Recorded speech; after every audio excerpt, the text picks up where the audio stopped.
ብዙ ሀገሮች ይሄ ጊዜያዊ ፍላጎታቸውን ትተው ብዙ አትይድ ከራስህ መጀመር ይችላል። የጊዜያዊ ፍላጎትን የጊዜያዊ ደስታን የጊዜያዊ ጥቅምን ትተህ ለከስ አድርገህ ነው ሀገር የምትለውጠው፣ ቤትህን የምትለውጠው፣ ራስህ የምትለውጠው።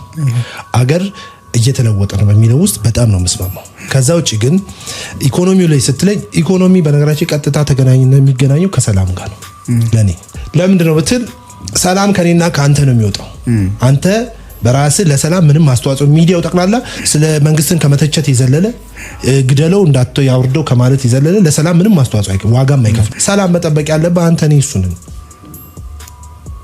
ሰላማችንን ካላስጠበቅን ሰላም ሀገሪቷ እንድትሆን የየራሳችንን አስተዋጽኦ ካላደረግን ኢኮኖሚ እንዴት ይረጋጋል?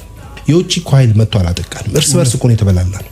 እርስ በርስ እኮ ነው የሚያበላሉን። ውጭ ቁጭ ብለው የሚያጋድሉ ቦሌ አንድ አስፋልት ጠጥተው ተዝናንተው ወልደው ከብደው ምናምን አንድ አስፋልት እያለ ከሀገር ልጆቻቸውን ቤተሰቦቻቸውን ይዘው ወጥተው በቃ ውጣና ተጋደል ይላል።